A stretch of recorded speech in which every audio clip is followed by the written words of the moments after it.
Halo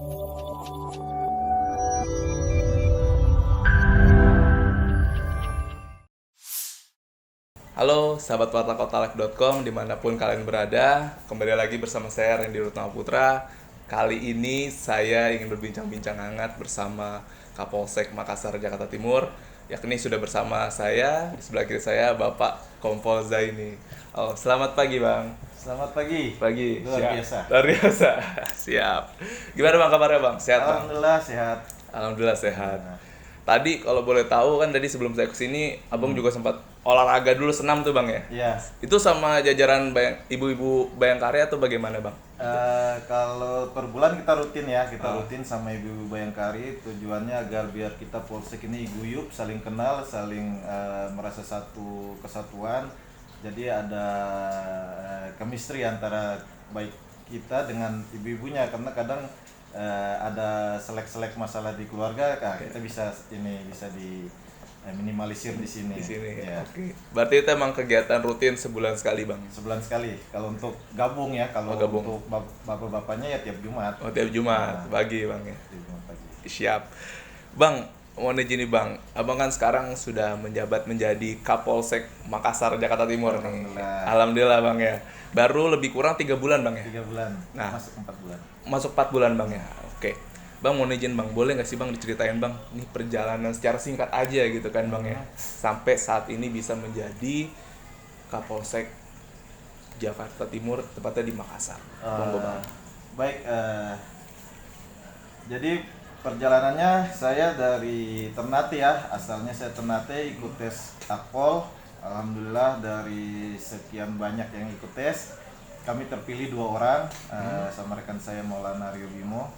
Nah, kemudian sampai ke Semarang, ada tes ulang, tapi memang karena cuma 2, jadi kuotanya memang kita berdua lulus sampai dengan terakhir. Ikut pendidikan selama 2,5 tahun, lulus, dan penempatan saya langsung ke Papua. Penempatan pertama Papua. saya di Papua.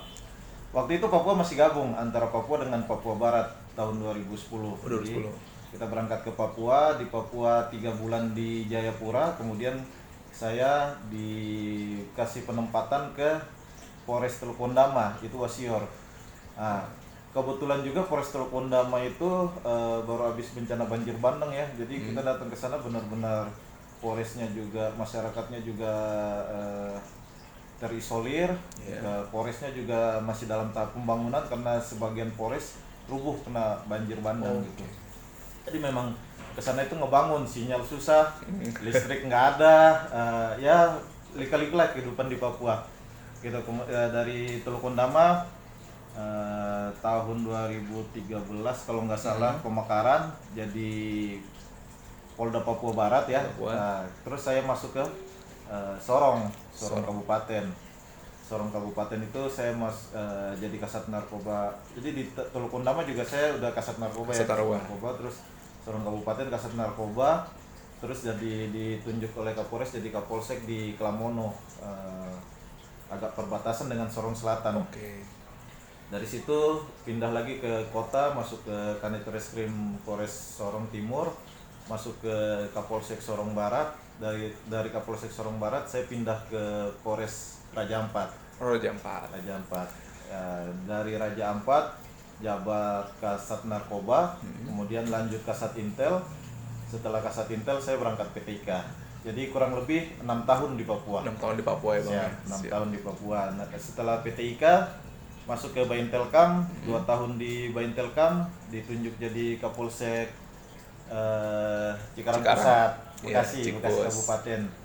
Bekasi Kabupaten 1 tahun 2 bulan, geser ke Polda lagi di Intel Polda, kemudian ditunjuk jadi Wakasat Intel di Jakarta Timur. Setelah dari Jakarta Timur baru kita ditunjuk ke Makassar. Jadi Kapolsek. Siap Gitu. Perjalanan berarti cukup dari 2010 Bang ya, berarti 2010. mulai karir Bang ya. Iya. Berarti Abang lulusan Akpol 2010. Masuk penempatan di Papua. Oke. Ini Bang, dari soal basic Abang menjadi seorang polisi saat ini Bang. Dari keluarga ini memang keluarga Abang tentunya Bang ya. Nah, keluarga Abang ini dulunya memang bapak polisi juga atau punya abang polisi atau gimana sih Bang? Kok ada keinginan menjadi seorang polisi nih Bang kan? Ini apa? Sebenarnya bukan, kalau bapak sama ibu bukannya sipil ya. Kakek saya dulu masih zamannya Mobrik, ikut pembebasan Papua. Iya. Mobrik di Ternate gitu. Jadi dari kakek, waktu itu kakek sempat, karena memang zaman susah ya, zaman susah itu kakek pernah sempat ngeluarin sumpah buat anak-anaknya nggak boleh ada yang masuk polisi. Jadi putus di situ. Jadi anak-anaknya kakek ini nggak ada yang masuk polisi. Oh gitu Bang. Alasannya apa Bang? Alasannya Karena susah. Memang zaman dulu kan Brimob Mobrik dulu, zamannya Mobrik. Perjuangan pembebasan Papua itu memang setengah susah lah pokoknya. Jadi nggak boleh ada yang masuk polisi. Tapi putus di anak-anaknya. Makanya kalau saya kurang lebih ya 95% itu doa ibu. Memang saya kuliah. Jadi kita 4 saudara. 4 saudara. Kakak saya itu memang dari awal pingin masuk TNI kan, pingin masuk tentara. Jadi waktu lulus SMA di Ternate, SMA 1 Ternate, beliau langsung ikut tes Akmil, lulus Akmil 2002, lulusnya 2002. Nah saya lulus SMA, saya STM kan, STM di Ternate. Lulus STM, saya kuliah. Pulang kuliah, setelah kuliah baru karena ini ibu doanya biar ada salah satu yang masuk polisi. Ya saya nggak tahu, pulang kuliah itu tiba-tiba aja langsung lihat pendaftaran polisi, ikut daftar dan udah langsung istilahnya ya terjerumus dalam doanya ibu. Gitu. Sampai lulus, sampai selesai sekarang gitu. Kalau yang 2 di bawah saya ini cewek-cewek, jadi udah nggak, menurut ibu udah nggak mungkin lagi buat nyambungin polisi, jadi cuma saya gitu. Gitu. Jadi kalau kakak saya memang angkatan udara ya, lulus 2002, terus dia selama ini dinas di Bogor, tapi kemarin dia masuk ke Halim duluan, jadi dia kurang lebih udah 5 bulan di Halim, baru saya masuk ke Halim. Halim. Ini kan masuknya Halim nih, ini kan Halim. Di Halim sebelah sana. Jadi Makassar ini wilayahnya Halim. Gitu, seluruhnya itu Bandara Halim. Jadi kita sekarang berdua nih dari Maluku Utara, kakak beradik yang jaga Halim. Jaga Halim. Oke, siap. Bang, berarti izin tadi saya mau nanya kembali soal kuliah. Berarti Abang sempat kuliah atau? Saya kuliah di Indonesia Unggul, Kebun Jeruk. Kebun Jeruk. Iya. Waktu yang pasti waktu mau daftar polisi itu mau saya balik ke Ternate. Balik ke Ternate. Daftarnya dari Ternate. Gitu. Tapi itu masih kuliah atau gimana? Enggak, udah lulus. Udah lulus. Jadi setelah kuliah pulang ke Ternate, tujuannya mau kerja. Mau kerja, tapi karena kebetulan rumah dekat Polda, jadi pas lewat Polda itu ada penerimaan polisi sumber sarjana. Saya telepon kakak saya kan, Mas, ini ada penerimaan polisi sumber sarjana. Udah ikut aja, bagus itu. Ternyata Akpol gitu. Karena waktu itu ada perubahan kurikulum, jadi diterima yang satu angkatan itu semuanya sarjana gitu. Saya tanya, minta belajar lah sama kakak, dikirim soal-soal, contoh-contoh apa segala macam. Saya belajar gitu dan sampai lulus alhamdulillah. Berarti sekali nyoba, alhamdulillah. Mantap, luar biasa. Berarti kalau sekarang tuh SIPSS apa ya? Enggak, Akpol. Namanya Akpol sekarang. Akpol. Jadi cuman kebijakan itu kan cuman berlaku 3 angkatan. Yang angkatan pertama 2009 itu gabung, ada SMA-nya, ada sarjananya. 2000 waktu Akpolnya tesnya 2008 itu semuanya sarjana. Waktu tes 2009 itu gabung juga, ada SMA, ada sarjananya. Itu Akpol gitu. Masuknya. Karena kekurangan waktu itu pemikiran pimpinan kekurangan sarjana, jadi ditarik yang sarjana gitu. Tapi cuma satu yang seluruhnya sarjana cuma satu angkatan. Cuma satu angkatan doang. Oke. Siap Bang. Bang, berarti tadi perjalanannya juga cukup panjang sampai tadi ternyata basicnya cuma pengen masuk polisi, cuma karena ngeliat wah ada pendaftaran dan kita tertarik Bang ya. Itu menarik juga. Dan Bang, soal perjalanan sampai dari Papua sampai sekarang saat ini di Jakarta gitu. Ada nggak sih Bang pengalaman nih Bang yang paling mengesankan atau paling tidak terlupakan gitu? Merinding saya ini. Merinding. Mungkin ini ada Bang. Jadi gini ya. Apa ya? perjalanan karir saya yang paling menegangkan ya pasti di Papua ya. Papua itu punya lika-liku ritme yang memang berbeda daripada kita yang umumnya di Jakarta ya. Alhamdulillah setelah kita masuk ke sana memang banyak pemerataan, tapi sebelum ketika kita masuk itu kan memang masih transportasi itu masih susah. Transportasi itu kendala pertama yang selama saya ngerasain di sana ya. Akses ya Bang ya. Jadi pengalaman saya itu ketika pemilu 2014 ya, pemilu Jokowi yang pertama itu ya, 2014 itu kebetulan saya Kapolsek di Sorong Kabupaten di Lamono, tadi saya bilang Kapolsek Lamono itu perbatasan antara Sorong Kabupaten dengan Sorong Selatan. Nah, saya punya wilayah pengamanan itu kurang lebih jalan kaki 2 hari. Jalan kaki 2 hari Bang. Jadi ketika pengamanan pemilu itu namanya kita Kapolsek kan cuman padal. Apa tuh Bang padal Bang? Padal itu perwira pengendali wilayah. Jadi satu kecamatan kan. Nah, ketika padal kan cuma mantau. Nah, jadi kita sprintkan anggota untuk melakukan pengamanan di kampungnya, Kampung Modus nama kampungnya. Daerah Sorong Kabupaten. Nama desanya Desa Modus. Itu 2 hari perjalanan. Nah, anggota saya yang saya kirim tidak tembus sampai ke atas. Sedangkan kita harus tetap mengamankan. Nah, jadi tim pertama saya kirim ke sana balik. Ini arus airnya deras, terus ada kali besar gitu kan. Arus airnya deras, jadi anggota nggak nyampe, terus balik kanan lapor sama saya lapor Kapolres. Akhirnya saya ditunjuk untuk mimpin langsung gitu. Itu benar-benar perjalanan 2 hari 2 malam kita jalan untuk mengamankan desa itu. Nah, kebetulan saya basic di waktu kuliah kan ikut Mapala juga. Saya tergabung di Himpala Esa Unggul, Indonesia Esa Unggul. Jadi alhamdulillah basic hutan rimba itu kita sedikit banyak menguasai. Ketika di sana ya kita pimpin anggota itu benar-benar berjalan 2 hari 2 malam. Itu baru nyampe ya. 2 hari 2 malam nyampe ke pos pelaksanaan pemilu. Selesai, baliknya 2 hari 2 malam juga untuk nyampe ke Polsek. Itu berat sekali. 2 hari berarti Bang ya. Ya kalau yang kemarin viral kan ambulans yang lewat kali besar itu nggak bisa nyebrang. Nah, ya sih kira-kira seperti itulah. Serupa itu Bang ya. Kita jalan itu. Itu Bang kalau boleh tahu berarti 2 hari itu ngelewatin hutan, lewatin sungai gitu Bang. Lewatin kebun lagi, ada kebun, ada hutan, begitulah naik turun gunung itu. Kalau di sini kan ya masih hitungannya mungkin kalau Sukabumi, Gunung Gede masih ada rumah lah. Kalau di sana ya bisa bayangin sendiri ya kan. Rumah di sana aja, di sini rumah nanti 50 meter lagi baru rumah lagi, 100 meter baru rumah lagi. Gitu. Kalau jalan malam ya. Tapi Bang di situ Bang kan lewatin hutan tuh Bang ya. Berarti banyak ini juga dong Bang, masih ada hewan-hewan liar-liar banyak. Kita makannya juga jadi kita kan cuma ngawal panitia, pengamanan kan ada panitianya juga yang ikut. Panitia pemilu itu apa namanya? Saya lupa juga.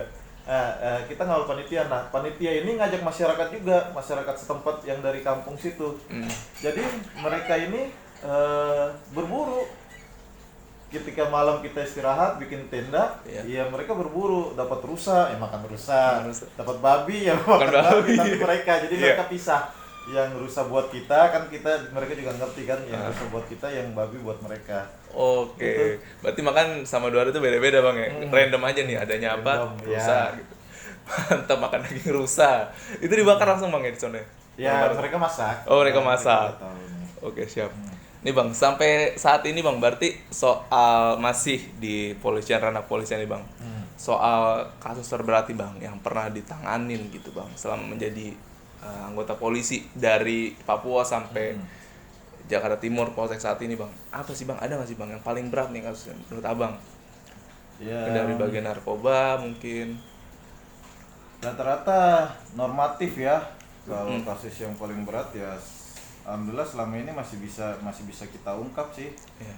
Ada narkoba, ada yang paling berat mungkin ya kembali lagi di Papua lagi. Ketika kita disuruh kasat narkoba itu kan ada di sana namanya minuman lokal itu cap tikus. Itu dari pohon-pohon enau. Nah, untuk sampai ke lokasi pabriknya, jadi mereka pabrik lokal gitu loh. Yeah. Sampai ke lokasi pabrik itu sama, kita jalan kaki juga. Ya, mungkin itu yang paling berat. Kalau di sini kan mungkin kayak kemarin waktu pengungkapan ke Aceh, benar-benar orang naik gunung untuk nyari kebun ganja. Ya sama, kalau di sana ya kita naik gunung juga untuk nyari lapak-lapak mereka pembuat itu minuman lokal itu. Berarti emang kalau misalnya berarti itu di aksesnya itu Bang, dari Papua ya Bang ya. Transportnya itu. Dan Abang juga lumayan lama di situ Bang. Berarti lebih kurang 6 tahun ya Bang ya. 6 tahun baru masuk PT IKA, baru bisa dinas di Mabes. Di Mabes ya. Oke, mantap. Nah Bang, berarti sekarang sudah di Polsek Makassar, Jakarta Timur nih Bang. Kalau dari Makassar sendiri Bang, kan dari Papua nih ke Jakarta gitu. Itu pasti ada perbedaan yang sangat signifikan dong Bang, atau sama aja nih? Pasti ada perbedaan kan Bang tentunya Bang. Kalau dari kita mau masyarakat lihat susahnya ya tetap semua akan susah gitu loh. Tapi kalau kita bawa dengan hati riang gembira, dimanapun kita ditempatkan, namanya kita sudah berjanji untuk mengamankan.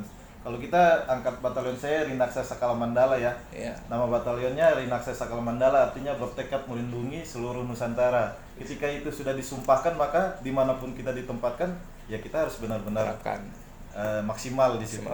Siap. Oh siap, mantap. Dan kalau di Makassar sendiri nih Bang, Polsek Makassar sendiri, itu kalau misalnya sekarang yang lagi marak nih kasus seperti apa sih Bang? Kalau yang lagi marak tingkat kriminal anak muda biasa tawuran. Kalau kita alhamdulillah landai ya, karena 50% wilayah saya ini, Kecamatan Makassar ini adalah Halim. Nah, Bandar Udara Halim Perdana Kusuma, di mana di situ ada ada pangkalan angkatan udara, dan sebagian besar masyarakatnya adalah militer angkatan udara. Jadi aman gitu, aman. Alhamdulillah aman sampai saat ini. Jadi nggak masalah-masalah pencurian atau itu normatif biasa. Tapi kalau yang atensi kayak tawuran, geng motor, geng-geng tawuran itu memang ada, tapi sudah sementara kita lakukan pembinaan. Oke. Nah Bang, nih yang menariknya nih, kan saya juga mendapatkan informasi tadi Abang juga menjelaskan bahwa tawuran ini yang mungkin kerap kali yang terjadi di Polsek lingkungan Makassar ini Bang ya. Nah, ada nggak sih Bang antisipasi dari Polsek Makassar sendiri ini untuk terkait hal tawuran ini, mungkin mengantisipasi dengan cara apa gitu? Ada Bang, soalnya saya ngeliat terakhir kali nih ya, Abang ini mendapat pujian dari Kapolres Metro Jakarta Timur nih soal mengantisipasi itu. Boleh diceritain Bang, itu antisipasi dengan cara apa Bang? Jadi gini, awal masuk saya kan 3 bulan awal masuk saya mapping. Saya mapping untuk wilayah-wilayah mana aja yang sering terjadi tawuran. Yang paling pertama itu Cipinang Melayu. Cipinang Melayu itu karena dia berbatasan dengan Bekasi.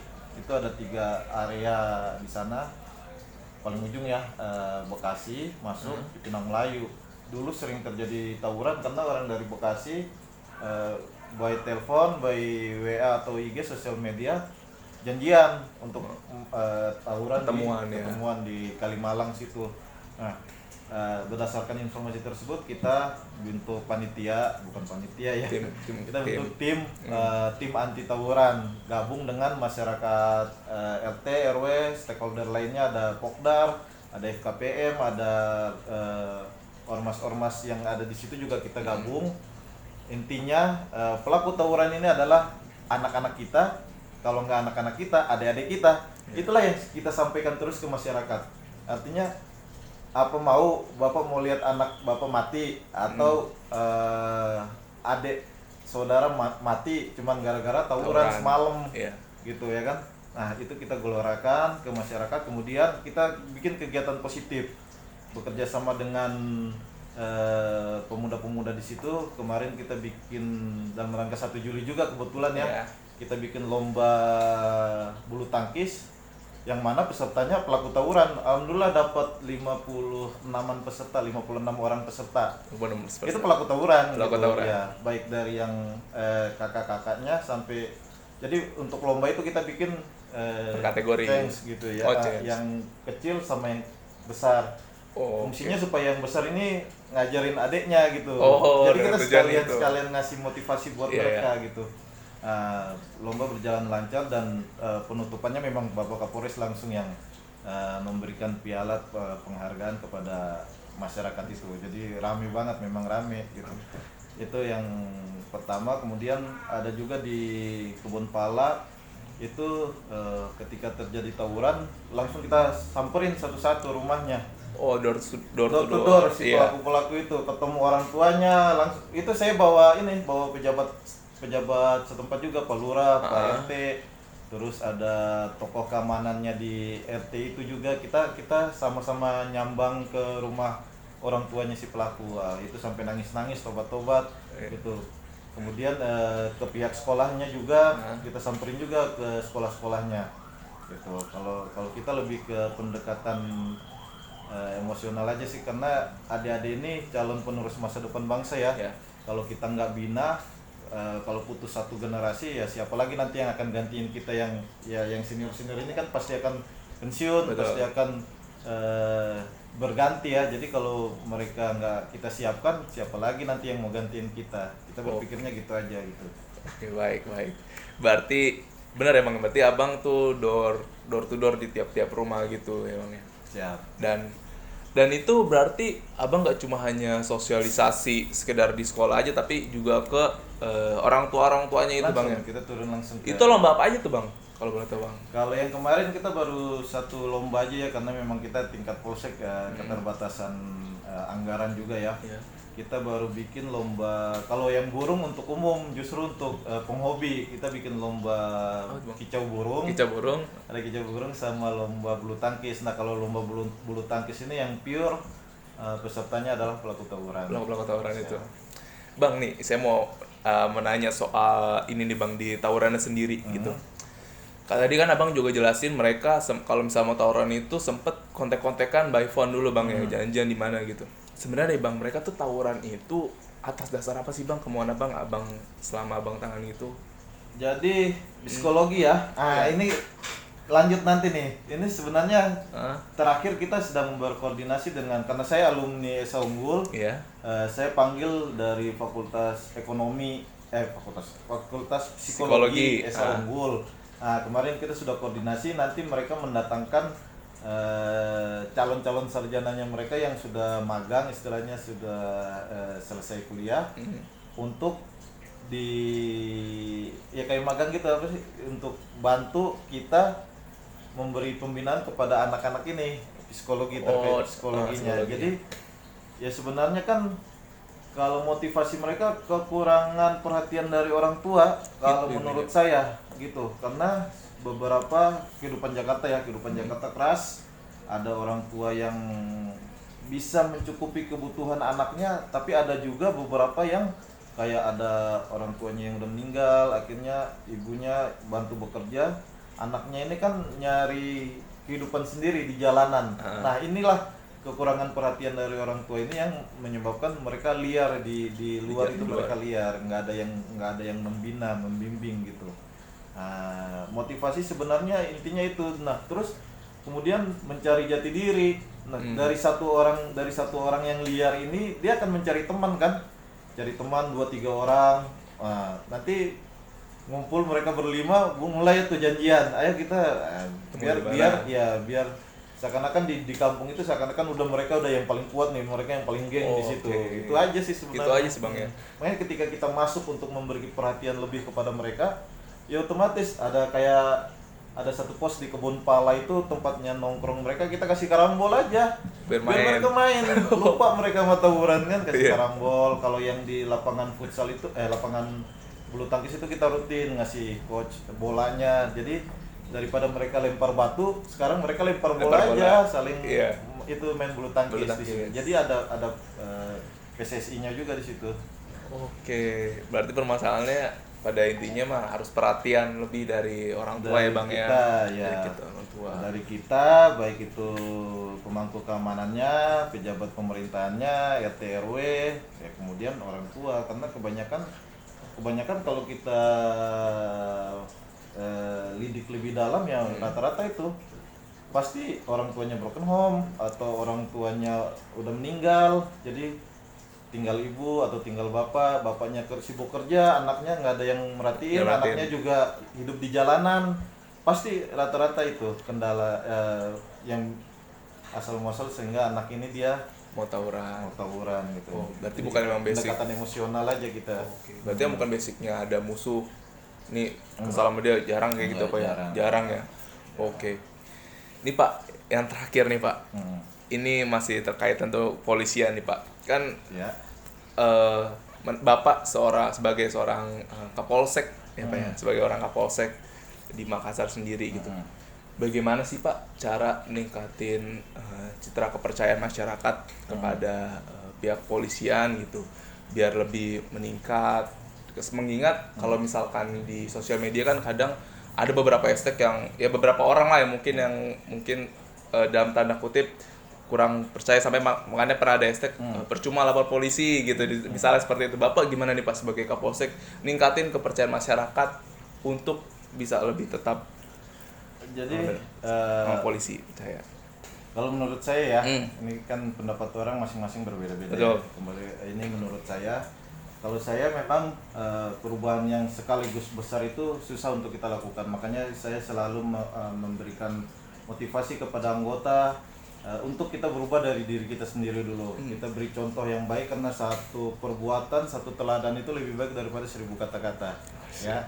Nah, jadi kita support anggota kita supaya berperilaku baik. Kalaupun mereka nggak bisa berperilaku baik, minimal mereka tidak melakukan pelanggaran. Ya. Kalaupun mereka tidak bisa berprestasi, minimal mereka jangan melakukan pelanggaran. Itu doktrin dari Pak Kapolres kita juga, Kombes Budi ya.